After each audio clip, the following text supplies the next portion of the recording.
जी part 2 start हो गया जी। जी क्या बात कर रहे थे हम?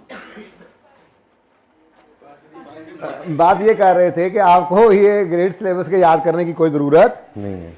थोड़ा सा बोर लग रहा है आज का लेक्चर आपको, है ना? कोई नहीं, गुजारा कर, निकल जाओ फिर क्लास से, बोर लग रहा है। आज गुजारा करें, ठीक है? आज मेरे पास पढ़ाने को कुछ नहीं है, लेकिन ये बातें बहुत ज़रूरी हैं। इनके बगैर हमें पता ही नहीं होगा कि हमने क्या करना है, कब करना है, कहाँ करना है, क्या स्ट्रेस देनी है, कहाँ पर जोर लगाना है, कहाँ पे छुट्टी बिल्कुल भी नहीं करनी है, कहाँ पे चीज़ों को ईजी नहीं लेना है। ये पता होगा तो तभी हम जो है वो अपनी मंजिल पे खैर ऑफियत से पहुँच सकते हैं। अब आप ये देखें जी, जहाँ पर 35 से 45 आई के अपनी ग्रेड में लिखा था, उसमें आप देखें तो 33, 26, 31, 35, 35, ये मैंने पिछली 5 अटैम्प्ट्स रखी हैं। स्प्रिंग 22, ऑटम 22, 23 की 2, और ये जो अभी रिसेंट, ये जो अभी गुजरी है, जिसको हम इंशाल्लाह करेंगे एंड में जाकर रिवीजन क्लास में। इसको मैं सॉल्व नहीं किया करता साथ साथ, इसको हम एंड पे रखते हैं ताकि जब रिवीजन करें तो थोड़ा काम, एक नया सवाल करने के लिए भी तो हो हमारे पास, ठीक है? रिवीजन होती जा, तो इसको हम एंड पे करते हैं। बाकी तो इंशाल्लाह हम पास से पास कोशिश करते हैं कि जितने हो सकें 2003-4 से सवाल उठाने शुरू कर लेते हैं हम, और उसके बाद हम यहाँ तक सवाल करेंगे इंशाल्लाह। पास पेपर्स की एक्सटेंसिव प्रैक्टिस करेंगे इंशाल्लाह। खैर बहरहाल इसमें मैंने आपको कहा था ना कि लोअर साइड पे रहता है अपनी ग्रिड की, तो आप ये देख सकते हैं इन्वेंट्री वैल्यूएशन से सवाल 22 में नहीं आया था, लेकिन उसके बाद से बड़ी रूटीन के अंदर आ रहा है। इन्वेंट्री वैल्यूएशन क्या है? सवाल की रिक्वायरमेंट होगी compute value of closing stock. कुछ याद है? वैल्यू क्या होती थी? लोअर ऑफ कॉस्ट और एनआरवी, फिर उसके बाद एनआरवी की एडजस्टमेंट आ जाएगी। भाई के फिर आशा निकल गया, भाई ने फिर उधर ही मुंह कर लिया, ठीक है? मैंने तीसरी बार देखा अभी आपको, कल मैंने अलग अलग बिठा देना प्राइमरी वाले बच्चों की तरह। तो ये, और फिर उसके अंदर कुछ गलतियां करवा लेगा कि जी फिजिकल काउंट करते हुए पता चला कि जी ये स्टॉक जो है वो किसी और का हमने काउंट कर लिया, इस तरह की कुछ बातें कह देगा, ठीक है? तो इस तरह के काम करवा रहा है, और लगातार पिछली 3 अटैम्प्ट से इसमें से सवाल आ रहा है। अब ये इन्वेंट्री वैल्यूएशन हो सकता है मैं दूसरे नंबर पे करवाऊँ, हो सकता है मैं एंड पे ही ले जाऊँ इन्वेंट्री मैनेजमेंट के साथ। ये मूड पे डिपेंड करता है। बेसिक्स के बाद ओवरहेड्स भी शुरू कर दिया करते हैं, मतलब दिल कर सकता है कि वो कर दें, इन्वेंट्री वैल्यूएशन भी कर सकते हैं, ये डिपेंड करेगा उस वक्त के मूड के ऊपर। तो बहरहाल जब भी आपका ये टॉपिक शुरू होगा अटेंटिव हो जाइएगा। पिछली 3 अटैम्प्ट से इसमें से उसने सवाल लाजमी दिया है, मिस नहीं किया, ठीक है? फिर इसी तरह से ओवरहेड्स आप देखें तो एक अटैम्प्ट बीच में से मिस हुई है, रेगुलरली इसमें से भी सवाल आ रहा है। तो इन दोनों में से कोई एक शुरू करना है। अब आप खुद देख लें कितना इंपॉर्टेंट टॉपिक है कि हर दफ़ा इसमें से सवाल आ रहा है, ठीक है? उसके बाद एक्टिविटी बेस्ड कॉस्टिंग है, बिल्कुल भी इंपॉर्टेंट नहीं है, बच्चे इस दफ़ा छोड़ के चले गए होंगे, लेकिन इस दफ़ा अभी रिसेंट टाइम गुजरी है, उसने इसके बारे में 10 नंबर का सवाल कर लिया। तो ये वो खतरनाक, बच्चे कहते हैं जी नहीं आ रहा, कम इंपॉर्टेंट है। मैं कहता हूं जालिमों, नहीं आ रहा तो ज़्यादा इंपॉर्टेंट है। सिलेबस में है, नहीं आ रहा तो आई कैप को भी पता है कि बच्चा कहेगा ये नहीं आना, तो उसमें से आ सकता है, तो वो तो ज़्यादा इंपॉर्टेंट होता है। बस फ़र्क ये होता है कि हम मिसाल के तौर पे अगर ओवरहेड्स के मैं 30 सवाल आपको करवाता हूं, तो इसके शायद मैं आपको 5-7 सवाल करवाऊं, लेकिन करना फिर भी होता है, छोड़ के कुछ नहीं जाना। और फिर अगली बार पता है क्या होती है, मसला पता है क्या होता है?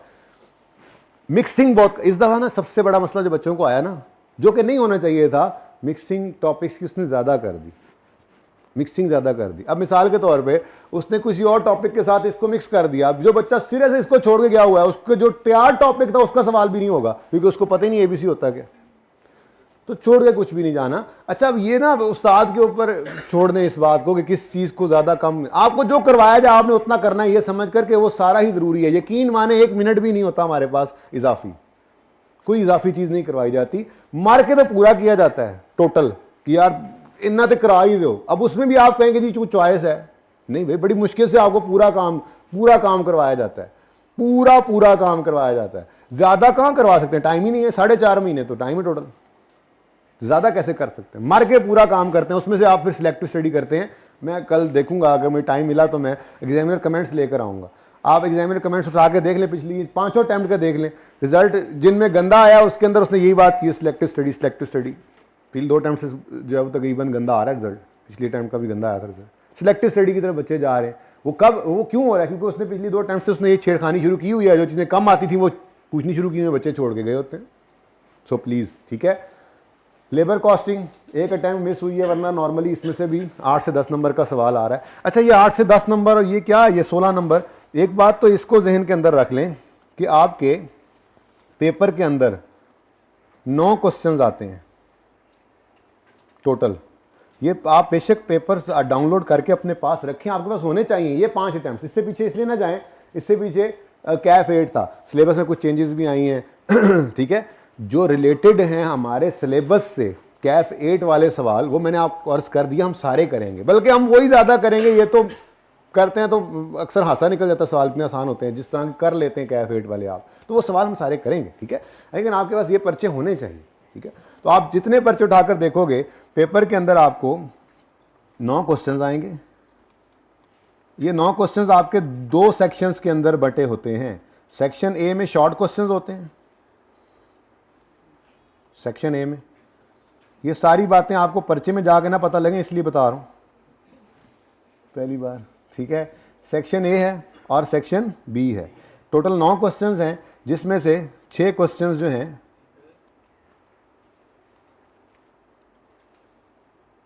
6 to 10 मार्क्स का सवाल यहाँ पे आया था। 6, 7, 8, 5, 6, 7, 8 यानी up to 6 questions of up to 10 marks. गुजारा करो, मेरी अंग्रेजी ज़रा फंसती है।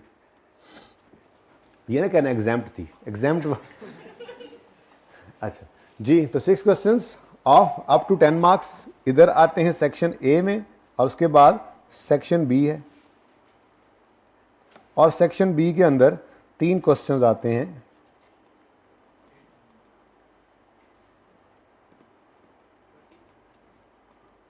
अप टू 20 मार्क्स आ सकता है, ठीक है जी। मतलब 17, 18, 15 इस तरह के बड़े सवाल इधर आते हैं, ठीक है। और मिलाकर 50 नंबर इधर 50 नंबर इधर पड़े होते हैं, यानी तकरीबन ये रेशो होती है, ठीक है ना। यहाँ के 6 सवाल मिलकर 50 नंबर यहाँ, ठीक है। तो ये जो आपको अब सवाल नजर आएंगे ना, जो मैं आपको अटेम्प्ट दिखा रही हूँ, इसलिए बताया आपको अटेम्प्ट जो दिखा रहा हूँ उसमें आपको 10 नंबर 8 नंबर 9 नंबर का सवाल नजर आए तो समझ जाओ ये शॉर्ट क्वेश्चन है सेक्शन 1 वाला, सेक्शन ए वाला।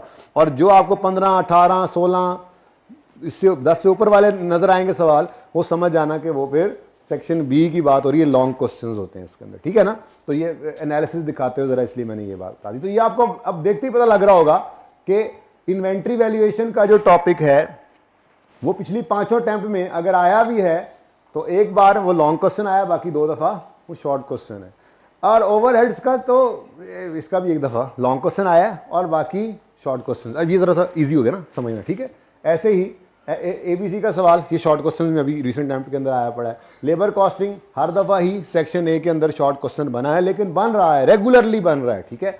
और उसके बाद cost law in production and job order costing, ये भी 6 और 7 चैप्टर हम इकट्ठा करते हैं, एंड के ऊपर एक लेक्चर लगता है इस पर, तो आप 2 कर लें। अब ये भी ऐसा टॉपिक था, ये पिछली से पिछली अटेम्प्ट की बात अगर करें तो बच्चे क्या कहते थे, बच्चे क्या कहते थे, आगे आ जाए, जगह जगह बना दें, आप ही जरा सवारी बिठा लें जी। 7-10 क्लास का टाइम है, अच्छा जी। बच्चे ये सोच रहे हैं, बच्चे ये सोच रहे हैं, बच्चे सोच रहे हैं ये तो आता ही नहीं है। पिछली अटेम्प्ट, ये नहीं जो गुजरी नहीं, इससे जो पिछली थी ना, उसमें ये सर फेल होने की वजह ये सवाल बना था। उन्होंने कहा 16 नंबर का ही देता हूं इसमें से। अच्छा, फिर सवाल ऐसा था कि अगर सिर्फ वो एक लेक्चर 1.5 घंटे का लिया हो ना तो ये 10-12 नंबर का वैसे ही हो जाना था, एक लेक्चर से, खास प्रैक्टिस भी ना हो। अब इस टॉपिक के अंदर भी 4-5 सवाल उस्ताद करवा दिया करते हैं, लेकिन बच्चे लोग अक्सर एंड पे हो रहा होता है, बच्चे कहते हैं ये तो आते ही नहीं, छोड़ो, बस घर जा रहे हैं, भाई यार मुझे बता देना सर ने कौन से क्वेश्चन करवाए हैं, मैं इंशाल्लाह घर पे खुद कर लूंगा, फिर किन्हें करना है।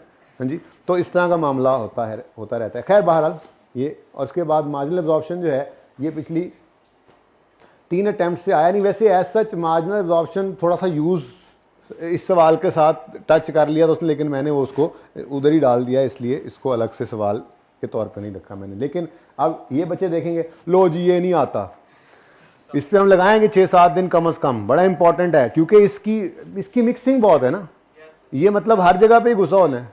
ये भी वो IS 16 की तरह से ही है, आलू हर सब्जी के साथ, तो ये भी वैसा ही है, इसलिए इसको करना है, बहुत इंपॉर्टेंट है, इसको हम करेंगे भी जरूर। इसका अपना सवाल भी आता है, ठीक है। जाग रहे हैं सारे, हर को अपने अपने हम साय को जरा चेक कर लें, हमसाए को होते हैं नहीं, बस चेक कर लें, सलाम दुआ कर लें। हैं जी, हाल हवाल, जाग रहे हैं सारे, ठीक है। आमिर भाई की आप आंख खुली है, अच्छा हाँ जी, जी बच्चों चलें वापस आए। तो अब ये एनालिसिस जो है यहां से मैं आपको बताऊंगा, डिसाइड करेंगे हम कि कौन से हमारे मोस्ट इंपॉर्टेंट टॉपिक्स हैं। मोस्ट इंपॉर्टेंट टॉपिक्स को हम बहुत स्ट्रेस देंगे, ठीक है। फिर कौन से हमारे इंपॉर्टेंट हैं और कौन से लेस इंपॉर्टेंट हैं, ठीक है। तो मेरे हिसाब से तो शायद ये लेबर कॉस्टिंग लेस इंपॉर्टेंट कहलाएगा, अभी मैं जब एनालिसिस एंड पे करूंगा आपके साथ, ठीक है। मोस्ट इंपॉर्टेंट वाले आगे पड़े हुए इधर, अभी देखते हैं जाके, ठीक है। खैर, तो रेगुलर आने वाले ये आपके सामने, लेस इंपॉर्टेंट को छोड़ना नहीं है, मोस्ट इंपॉर्टेंट पे टाइम ज़्यादा लगाना है। ये ना हो ना कि हम लोग स्टार्ट के अंदर लेबर ओवरहेड एबीसी कॉस्टिंग पे इतना टाइम लगा दें कि आखिर में 1 महीने के अंदर दौड़ लगी हुई हो कि डिसीजन मेकिंग भी रहती है, ये भी रहता है, वो भी रहता है, वो भी रहता है। ऐसा कुछ नहीं करेंगे हम, ठीक है। बैलेंस रख के चलेंगे, इंपॉर्टेंट एरियाज को ज़्यादा टाइम देंगे। नॉर्मली डिसीजन मेकिंग उस्ताद शुरू में भी करवाते हैं, एंड पे भी करवाते हैं, लेकिन मैं दरमियान में जो है वो लास्ट में दरमियान में ही करवाया था, अब दरमियान में ही करवाऊंगा इंशाल्लाह। यानी महीना डेढ़ जब गुजर जाएगा, कॉस्ट के अंदर चलना फिरना शुरू हो जाएंगे आप, तो हम डिसीजन मेकिंग शुरू करेंगे। क्योंकि सबसे ज़्यादा मतलब मैं आपको बता रहा हूँ कि 50 नंबर घुमा फिरा कर डिसीजन मेकिंग करता है वो। इस दफ़ा तो डिसीजन मेकिंग हो रही थी, बड़ी ज़्यादा आ गई है जी, ठीक है। तो ऐसी चीज़ को क्यों एंड पे रखना, एंड पे और थोड़े प्रेशर होते हैं, तो हम दरमियान में रखेंगे। तकरीबन 2 से 2.5 महीने लगाते हैं डिसीजन मेकिंग के ऊपर, ठीक है। तो काफ़ी साइजल पोर्शन, तो वो कैसे डिसाइड करेंगे, इसी को देख के डिसाइड कर रहे हैं, ठीक है। अच्छा, उसके बाद ये ग्रिड बी आती है, जिसके अंदर बेसिकली तो मैं यूं कह लूं कि चैप्टर्स 4 हैं लेकिन टॉपिक्स 3 हैं। इस ग्रिड में 3 टॉपिक्स हैं, जिसमें से आपके ओ माय गॉड लिखा हुआ, अच्छा 20 से 30 नंबर का पर्चा आता है, ठीक है। प्रोसेस कॉस्टिंग और joint and by product, standard costing, variance analysis और टारगेट कॉस्टिंग। रेगुलर ही सवाल आ रहा है 14 नंबर, 8 नंबर का एक दफ़ा आया था, लेकिन वो फिर 8 नंबर का इसी का जो है, मतलब मैंने तोड़ के लिख दिया यहाँ पे, ठीक है। असल में इकट्ठे लिख देना चाहिए था, खैर चलें, अब भूल गया, अगली बार इकट्ठा कर दूंगा इसको। आप तो अगली बार नहीं ना होंगे इस क्लास में इंशाल्लाह। तो ये 16 नंबर का, 20 नंबर का, 16 नंबर का, ये वही एक चल रहा है, ठीक है। 15 नंबर का अब इंपॉर्टेंट है, ठीक है। उसके बाद स्टैंडर्ड कॉस्टिंग, वेरिएंस एनालिसिस, हर अटेम्प्ट में सवाल आ रहा है। टारगेट कॉस्टिंग का कुछ अर्सा पहले आया था, अब खामोश है, तो फिर इंपॉर्टेंट ज्यादा हो जाती है ऐसी चीज, ठीक है। ये इसलिए नहीं छोड़ सकते कि इस बगैर चारा नहीं है। अब 30 नंबर की ग्रेड में 3 सवाल आने हैं, ठीक है। तो ये तो हर दफा ही आ रहे हैं, इनमें से कोई एक जरा सा छोटा कर दे या दोनों जरा थोड़े थोड़े छोटे छोटे कर दे, तो ये आराम से बीच में फिट हो जाएगा। सब्जी है तो सर रोजे है ना, ऐसे ना किया करें। इसी तो मैं सब्जी, आलू, पालक, इस तरह की बातें कर रहा हूँ। मैंने कब आपको पकौड़ों की, समोसों की, दही बल्लों की, लस्सी की बात की मैंने? अच्छा जी, समझ आती है बात की। और लास्ट में आती है जी डिसीजन मेकिंग। डिसीजन मेकिंग के अंदर आप देखें इन्वेंट्री मैनेजमेंट, एक क्वेश्चन आया 8 नंबर का, और उसके बाद से इसकी क्या आदत चल रही है, आदतें चेक करें। इस दफा पूछा ही नहीं, बच्चन का 2-2 सवाल आ रहे हैं।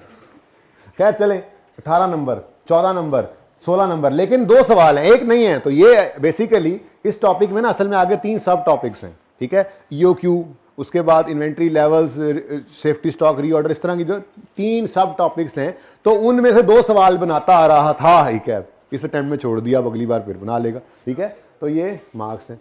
उसके बाद सीवीपी जो है भाई, माजरत के साथ एक अटेम्प्ट मिस की थी इसने, बड़ा इंपॉर्टेंट टॉपिक है, इसके ऊपर हमारे 13-14 दिन लगते हैं बच्चों को। एक यानी कि सीएमए के अंदर कुछ मुश्किल महसूस होता है तो थोड़ा सा ये स्टार्ट में महसूस होता है, लेकिन उसके बाद अगर पकड़ में आ जाए बात तो फिर ये भी इजी हो जाता है। लेकिन ये थोड़ा सा जाके ना तंग करता है। बाकी सीएमए के अंदर हम इंशाल्लाह तकरीबन ऐसा कर लेंगे कि फॉर्मेट्स पे चले जाएं, लेकिन इसके अंदर होगा, इसमें भी फॉर्मेट्स हमारे होंगे, लेकिन थोड़ा सा ना ये बेकाबू होता है, सवाल थोड़ा परेशान करता है। तो खैर ये भी इस दफ़ा उसने नहीं पूछा, तो अगली बार इसमें भी आ जाना है। उसके बाद रेलेवेंट कॉस्टिंग प्रिंसिपल्स, अलग से सवाल सिर्फ इधर आया हुआ है, बाकी ये इन सवालों के अंदर, क्योंकि ये मैंने कहा ना ये मिलाकर देता है। जब मैं डिसीजन मेकिंग स्टार्ट करवाऊंगा आपको, तो सबसे पहले चैप्टर 15 करेंगे हम रेलेवेंट कॉस्टिंग का।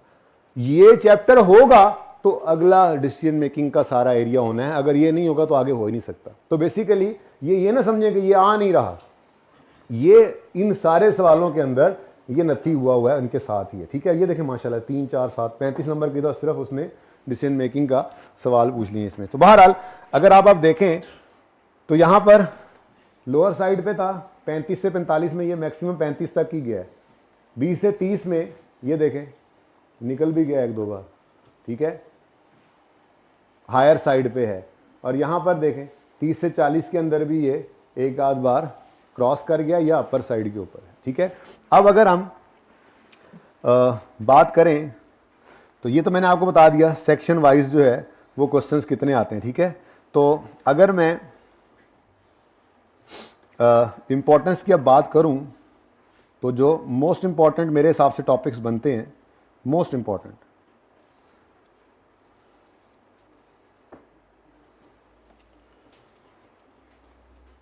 ये बातें बेटा आज करना बहुत ज़रूरी हैं, उसके बाद इनका टाइम नहीं मिलना। और क्या पता आप किसी ऐसे दिन छुट्टी कर दें जिस दिन किसी मोस्ट इम्पॉर्टेंट टॉपिक की वो क्लास थी जिसके बाद वो मोस्ट इम्पॉर्टेंट टॉपिक समझ आना था और मिस करने पर नहीं समझ आना था। तो ऐसी सारी बातें स्टार्ट नहीं बता देनी चाहिए बंदे को, ठीक है ना, कि भाई ये आपके सामने है, ये भाई हमारी सब्ज़ी है, ये सौदा हमने लगा दिया है, ये हमने बेचना है, अब आपने मर्ज़ी से जो जो चीज़ उठानी है उठा लें, ठीक है। सारी सब्ज़ी लेके जाना है, फ्रूट भी लेके जाना अफ्तारी के लिए, वरना अम्मा मारेंगी, तो सारा काम कर लेना चाहिए, ठीक है। तो मोस्ट इम्पॉर्टेंट जो है वो ज़रा ये आप मुझे चैप्टर नंबर लिखाते जाओगे, मैं बोलूँगा तो रेलेवेंट कॉस्टिंग चैप्टर 15 है और डिसीजन मेकिंग 16 है। तो ये सबसे इम्पॉर्टेंट मैं समझता हूँ, ये लाजमी सवाल, ये तकरीबन 30-35 नंबर का सवाल इसमें छुपा पड़ा होता है, ठीक है, पर्चा इसमें छुपा पड़ा होता है, ये देख, ठीक है, आजा भाई, ये देख, ठीक है ना। तो ये 20 थोड़ा कम भी आया, 17, 15, इस 35 भी आ गया, लेकिन ये 17 जो था ये देखें तो 27 है बेसिकली। तो ये बहुत इंपॉर्टेंट एरियाज़ में से है, ठीक है। आपके पास मौजूद है हैंड आउट, बस मैं वैसे ये नहीं लिखा हुआ ना, लिखने वाली चीज़ें तो ये हैं, तस्वीर भी ले सकते हैं वैसे। तो चैप्टर 15 एंड 16, ठीक है जी। ये कौन कौन से थे जी? Relevant costing, relevant costing principles, I cap ने इसका नाम रेलेवेंट कॉस्ट रखा हुआ है, ठीक है, चैप्टर का। वैसे रेलेवेंट कॉस्टिंग प्रिंसिपल्स भी इसको कहते हैं, ठीक है। इसमें डिफरेंट, बहुत मज़े का जब डिसीजन मेकिंग स्टार्ट होती है ना तो मैं तो बहुत इंजॉय करता हूँ, बच्चे भी करते हैं। असल में वही तो CMA की क्लास है आपकी, शुरू अगली क्लास है, FAIR 2 वाले। चलो थोड़ी देर वेट कर लो, साथ ही हाइब्रिड में बैठ जाओ जाके, इधर रूम 10 में गर्ल्स बैठ जाएं, दूसरे रूम 2 में बॉयज़ बैठ जाएं। अच्छा, और CMA वाले ना नस जाना डर तो हो सकता है, को आया हो लेट हो गया, चलो ये टाइम ख़त्म हो रहा है, उफ ये क्या कर दिया हमने, सारी बातें गपशप में टाइम ही गुजर गया सारा। प्रोसेस कॉस्टिंग और साथ ही उसके दूसरा 9, तो प्रोसेस कॉस्टिंग और with joint by process costing. अच्छा, ये रेलेवेंट कॉस्ट,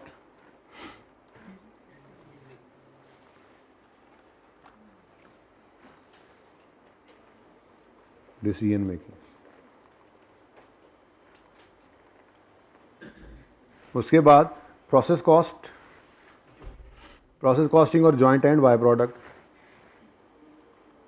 कोई नहीं, आज पहला दिन है, थोड़ा 5-7 मिनट ऊपर चले जाएं तो आपकी कौन सी कोई और क्लास है, तो वो किसने पढ़ानी है? तो फिर ये थोड़ी सहूलत है, जॉइंट एंड बाय प्रोडक्ट। मेरा दिल है ऐसे कुछ पढ़ के भी जाए ना आज, कुछ तो पढ़ के भी जाए, बस 5 मिनट और दे दें, 3 से 4 मिनट बस, ये लिख लूँ मैं, ये बहुत इंपॉर्टेंट बात है असल में जो, ठीक है। और चैप्टर 2 इन्वेंट्री मैनेजमेंट,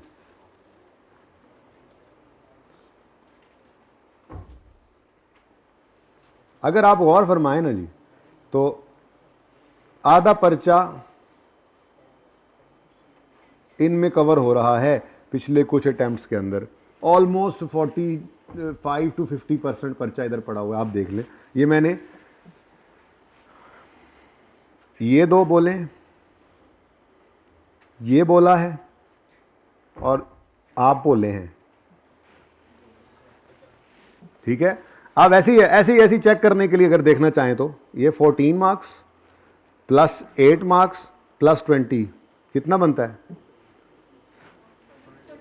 44, जितने भी, चलो ये 8 और 8 16 बन गया, और उसके बाद ये 18 और ये 14, ऐसे ही ज़रा ऐसे ही कैलकुलेटर है, कितना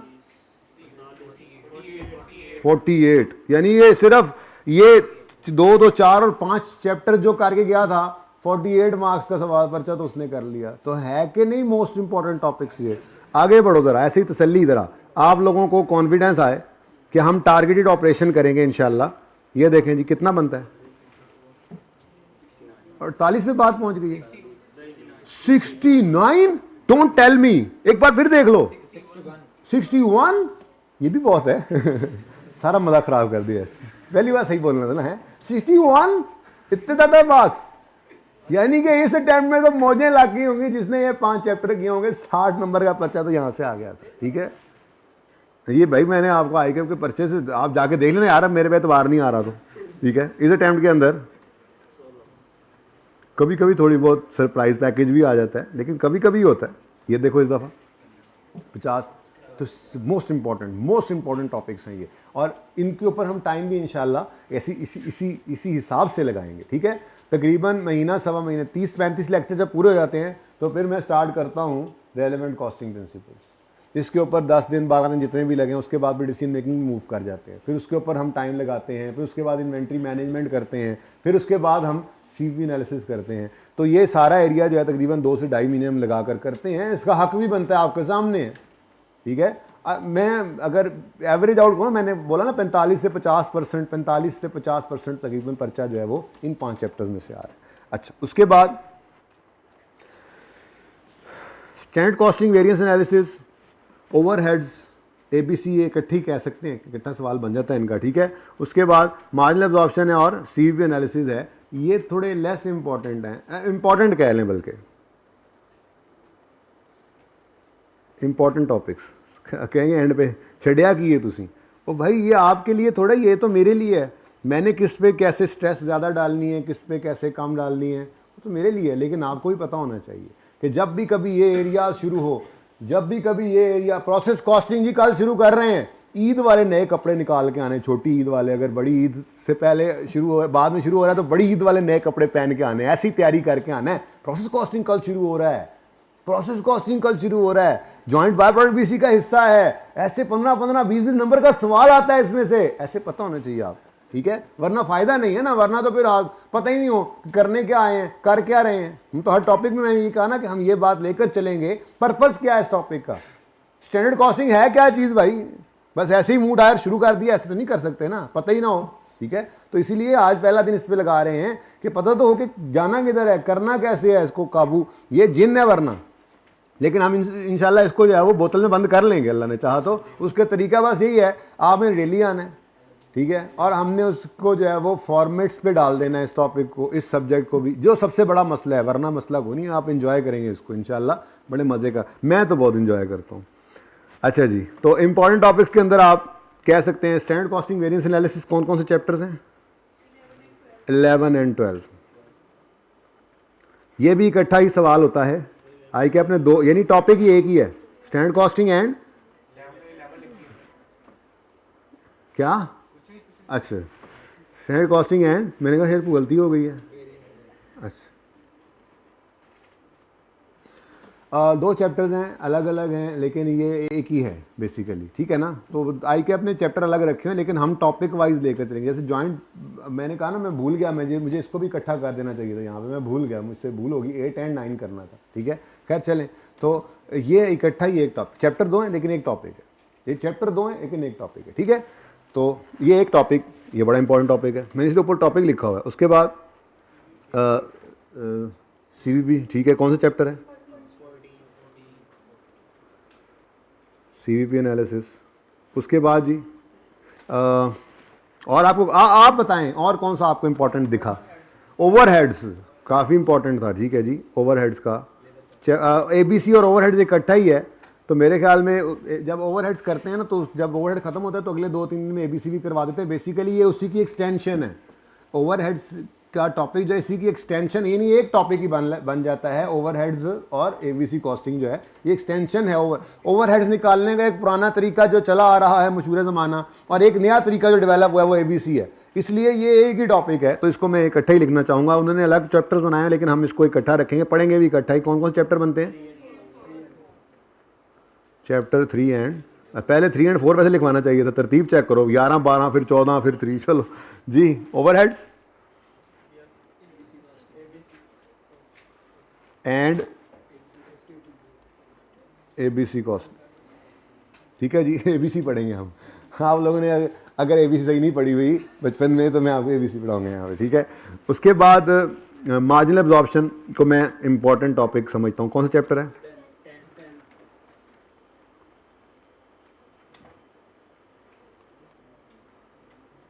और लेबर कॉस्टिंग भी मुझे लगता है कि इंपॉर्टेंट है चैप्टर। चलो पहले फिर 5 लिखा देंगे। अच्छा, लास्ट टाइम तक मैं इसको लेस इंपॉर्टेंट समझता था, लेकिन इस दफ़ा मैं मजबूर हो गया इसको कम अज़ कम इम्पॉर्टेंट के अंदर इसलिए डालने के लिए, क्योंकि देखो ना पिछली 5 अटैम्प्ट में सिर्फ एक बार ऐसा हुआ है कि ये मिस हुआ है, वरना ये हर दफ़ा आ रहा है शॉर्ट क्वेश्चन में। ठीक है। उसके बाद जो लेस इंपॉर्टेंट टॉपिक्स हैं, जो कि आपने इसलिए नहीं छोड़ने हैं कि ये किसी और के अंदर शामिल भी होते हैं और कभी कभी आ भी जाते हैं, क्योंकि आप छोड़ेंगे तो ये आ जाने, लेकिन वो आप में, ये मेरा मसला है, ये मैं देखूंगा कि इसके साथ फिर मैंने क्या अशर करना है। ठीक है ना, इसके अंदर टाइम कैसे काम ज़्यादा करना है वो मेरा मसला है। ठीक है। तो लेस इंपॉर्टेंट टॉपिक्स के अंदर जॉब ऑर्डर कॉस्टिंग देखा था आपने, कॉस्ट एंड प्रोडक्शन कौन कौन से हैं? 6 और 7, चैप्टर 6 एंड 7। मुझे नहीं लगता, चलो 5-7 मिनट पढ़ाना है मैंने, कुछ पढ़ाना ज़रूर है। आप ये ना कहना आज सिर्फ गपशप लगी। वैसे तो ये सारा सिलेबस जो कवर करना है वो एक तरफ और ये लेक्चर एक तरफ है, लेकिन फिर भी कुछ तो पढ़ के जाएं यार। आज तो पढ़ा ही कुछ नहीं है आप लोगों ने। 6 एंड 7 जी, cost flow in production and job order costing. उसके बाद कौन सा रहेगा? जेडे रह गए ना दस दो। Inventory valuation. अच्छा वैसे छोड़ इसको भी नहीं रहा, आप क्या करें? अच्छा एक बात वैसे कर दूं कि लेबर कॉस्टिंग भी वैसे डिसीजन मेकिंग में साथ यूज़ हो जाता है। ओवरहेड्स भी आपको अगले टॉपिक्स में यूज़ होता बहुत नज़र आएगा। खैर चलें इधर रखें इसको। इन्वेंट्री वैल्यूएशन,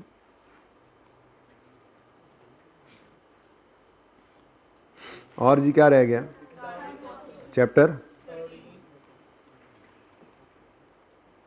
तो बस फ़र्क ये होगा कि हमारा फोकस इसी हिसाब से होगा जैसी इनकी इंपॉर्टेंस है। ठीक है। मोस्ट इंपॉर्टेंट सबसे छोटे रह गए, तो इनको थोड़ा सा पढ़ाते हैं। जी सर ये आपके लिए लिखा है सर, ये सर ये जी बेटा यार PDF मैंने लास्ट टाइम ना रिवीजन क्लास के बाद बनाने की कोशिश की थी, वो बनी नहीं थी। फिर मैंने एक काम किया था कि पिक्चर बना के ना उसकी PDF TA ने बना दी थी, वो बन गई थी। तो शायद ऐसा कुछ होता रहा, तो टाइम नहीं मिलता, लेकिन ये कि ये कर दिया करूँगा। आप खुद वैसे तस्वीर बना सकते हैं, आपको इजाज़त है, टाइम पूरा मिलेगा। क्योंकि आप ये बनाएंगे ना तो फिर आप घर जाके अपने रजिस्टर पे इनको नोट कर लेंगे इंशाल्लाह। तो अगर ये नहीं बनाएंगे, आपको PDF आएगा तो मोबाइल में पड़ा है ना, तो मोबाइल गया तो फिर सब कुछ गया। फिर मांगते फिर होते हैं एंड में, कोई फ़लाँ चीज़ का फ़लाँ आंसर बता दे, कोई फ़लाँ हैंड आउट दे दे, फ़लाँ कर दे। फिर अपना सामान पूरा रखा करो। अच्छा जी, तो ये जनाब 2 बातें हो गई।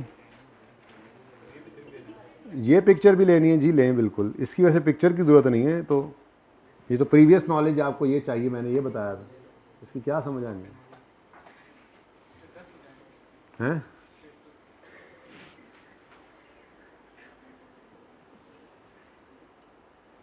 अच्छा जी पढ़ेंगे कहाँ से? एक क्वेश्चन ये भी होता है ना। ठीक है। तो स्टडी मटेरियल हमारा क्या होगा?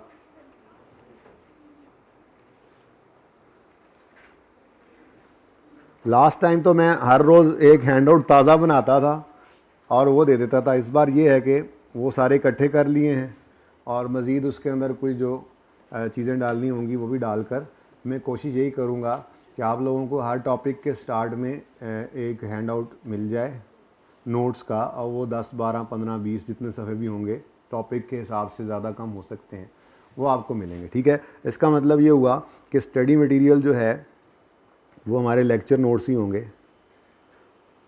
जो मैं आपको फ़ोटोकॉपियर के पास अवेलेबल कर दिया करूँगा और आप उसको क्लास के अंदर ले लेंगे।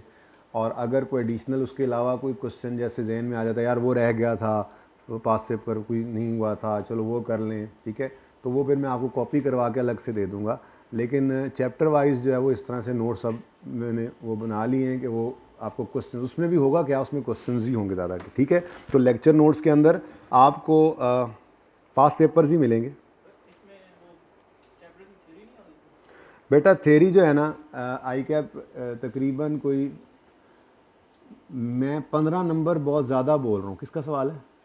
हाँ, 15 नंबर का आया नहीं आज तक, लेकिन मैं सेफ साइड पे रहते हुए ये बोल रहा हूँ कि ये 10 से 15 नंबर की थ्योरी आ जाती है मैक्सिमम। ये मैं 15 नंबर बोल बैठा हूँ, आज तक कभी देखा नहीं, यानी 6, 7, 8 नंबर की थ्योरी आती है। और वो थ्योरी भी ऐसी होती है कि जो बेसिकली कॉन्सेप्चुअल बेस जैसे नहीं होती बात कि एक चीज़ है, जैसे मिसाल के तौर पर डिसीजन मेकिंग करेंगे हम, उसमें जाकर पढ़ेंगे जी फर्दर प्रोसेसिंग, आप मज़ीद चीज़ को प्रोसेस करें या यहीं पे बेच दें, तो उसके ऊपर फिर आएगा भी ये पूछ लेता है कभी कभार कि ज़रा बताओ अदर फैक्टर्स क्या हैं फाइनेंशियल के अलावा, ठीक है।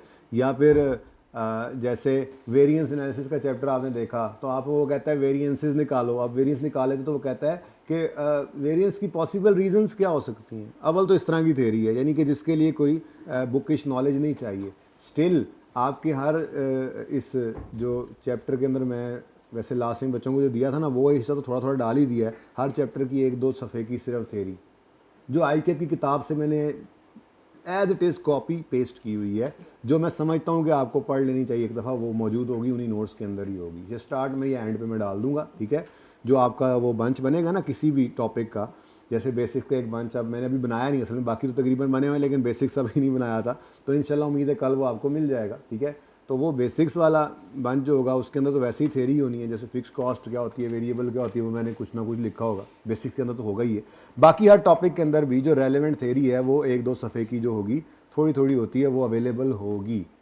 और इतनी ही मैं चाहूँगा कि आपको पता हो, इससे ज़्यादा के अंदर हमने नहीं पढ़ना, ना वो टेस्ट होती है ना ज़रूरत है उसकी ऐसे, ठीक है। तो जो थ्योरी रिक्वायर्ड होगी वो आपके नोट्स के अंदर मौजूद होगी, और वो आई कैप के चैप्टर को पढ़ने के बाद ही मैंने वहाँ से निकाल कर इनके अंदर जो है वो रखी हुई है, ठीक है। उसमें कुछ इजाफा करना हो तो मैं कर दूंगा, लास्ट टाइम वाली तो मैंने डाल दी है नोट्स, ठीक है।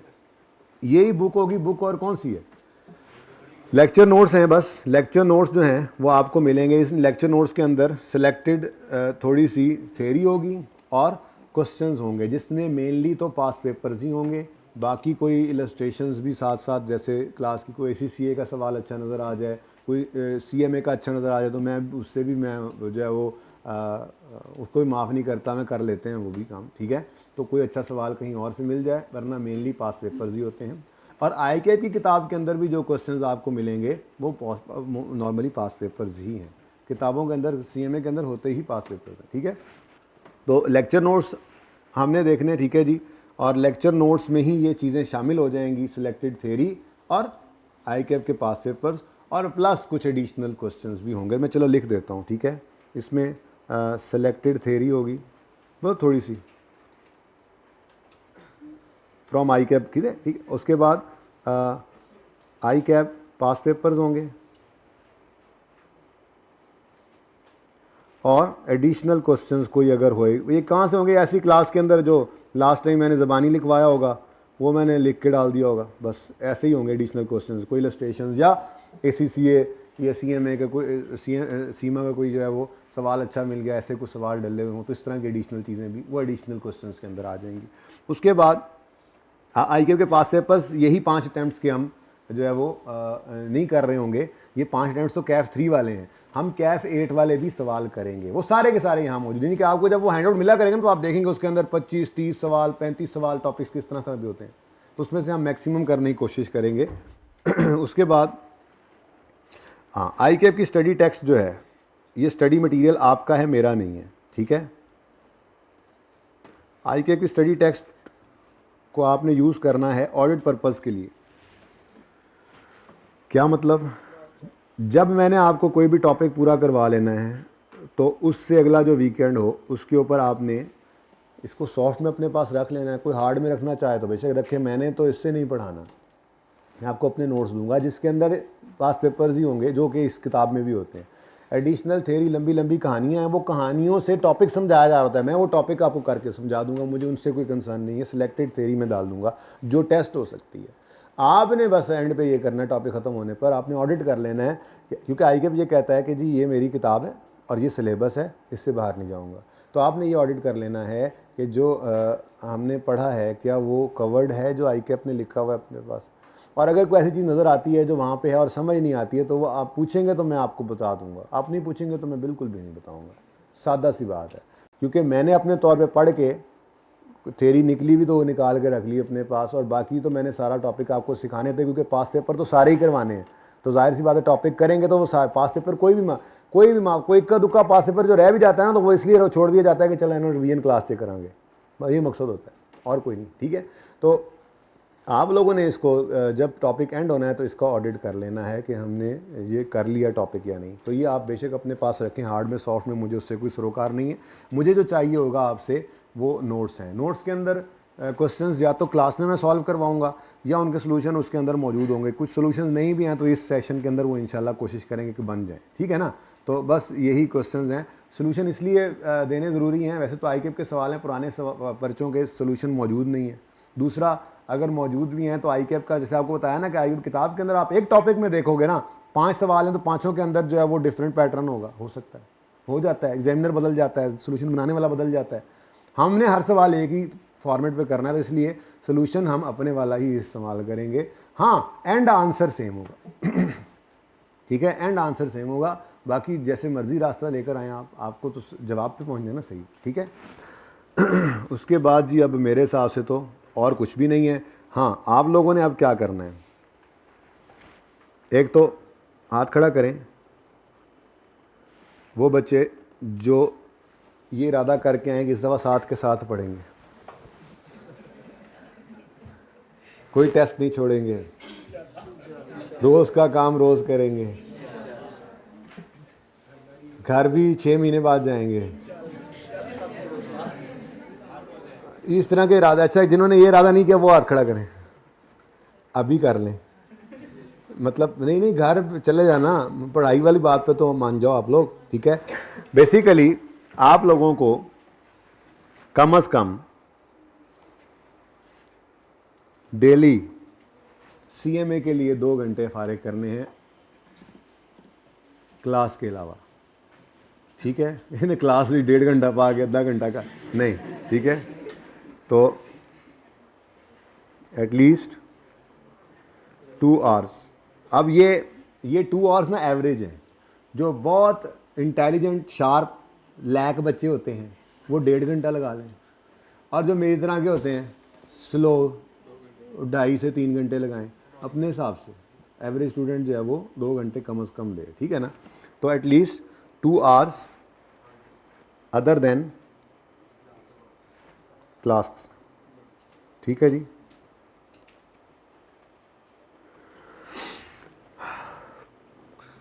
उसके बाद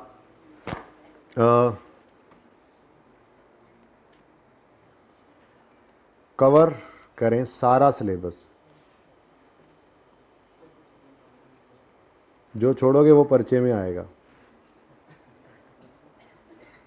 ठीक है जी। और प्रैक्टिस करें टाइम मैनेजमेंट स्किल को। ये बेटा कैसे आएगी, ये टाइम मैनेजमेंट स्किल के बारे में बता रहा था आपको कि आपने 1.8 से मार्क्स को टेस्ट के अंदर घर पे होमवर्क करते हुए करना है। ये की टू सक्सेस है आपके लिए। मैं पहले स्टार्ट भी यहीं से बात की थी और मैं एंड भी यहीं पे कर रहा हूँ आज की इस इम्पॉर्टेंट क्लास की, कि ये आपकी की टू सक्सेस है। बाकी मैं ड्यूरिंग सिलेबस आपको बताता रहूँगा कि अज्यूम करो, फिगर नहीं समझ आ रही, कुछ फिगर नहीं निकल रही है तो अज्यूम करके आगे चलो। पूरी अकाउंटिंग के अंदर कभी भी आपको एक स्टेप पे मार्क्स अगर कट गए तो आगे कैरी फॉरवर्ड उसके नहीं होते। इवन ऐसा भी होता है कि पार्ट ए के अंदर फिगर जो निकाली वो पार्ट बी में यूज़ होनी है, आपको पार्ट ए की समझ ही नहीं आ रही तो आप पार्ट बी के अंदर टॉप पे लिखो I have assumed this figure as rupees इतने। एग्जामिनर को धोखा नहीं दे रहे, लिखो कि मैंने अज्यूम किया, मुझे नहीं निकालना आता ए वाला, और अज्यूम फिगर को लेके बी को करो, बी के पूरे मार्क्स मिलेंगे। आप डिसीजन मेकिंग कर रहे हो, आपसे गलती होगी, गलती की वजह से जो फिगर निकली है उससे डिसीजन चेंज हो रहा है, आपने डिसीजन की लाइन लिखी, उस लाइन के लिखने के एक नंबर है जो आपने उसको बताया कि एक्सेप्ट करो या रिजेक्ट करो। हर स्टेप के मार्क्स हैं।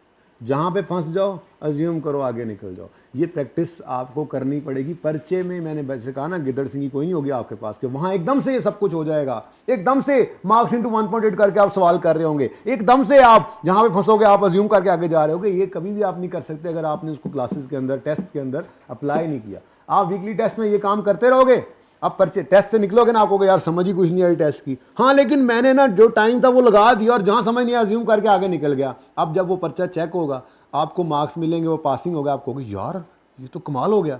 ये कॉन्फिडेंस आपका इन क्लासेस के अंदर, टेस्ट के अंदर आएगा तो पर्चे में आप ये काम कर पाएंगे। वरना कोई माई का रेड जो है वो आपको इस पे मजबूर का कोई ऐसा कर ही नहीं सकता वो कि वो पर्चे के अंदर कोई फिगर समझ ना दलेरी करे और अज्यूम कर जाए, वो नहीं कर सकेगा। वो कहेगा यार ये सब पेपर पास नहीं होता, प्रैक्टिस होगी तो होगा। ठीक है, तो आपने फिगर्स को अज्यूम करना है, हमेशा के लिए याद रखना है, टाइम मैनेजमेंट को कोशिश करके पकड़ना है, यही आपकी की टू सक्सेस है।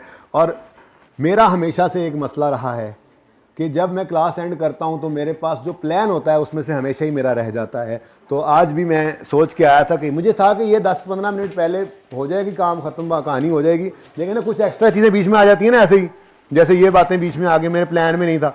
तो वो प्रोडक्ट सेल प्राइस प्रोडक्ट की निकालना आपको सिखाना चाह रहा था। कल इंशाल्लाह आप निकालेंगे ये, और कल हम बाज़ाब्ता तौर पे बेसिक्स को स्टार्ट कर देंगे। तो आज के लिए बस इतना ही। आज मैं थक भी बहुत हूँ, आज बोलने वाला सारा लेक्चर तो, और मज़े की बात है अगले दोनों में भी यही काम है। आज सही रोज़ा लगेगा, आज घरों के साथ सही जाकर लड़ाई होगी है। ठीक है जी, अल्लाह हाफिज़।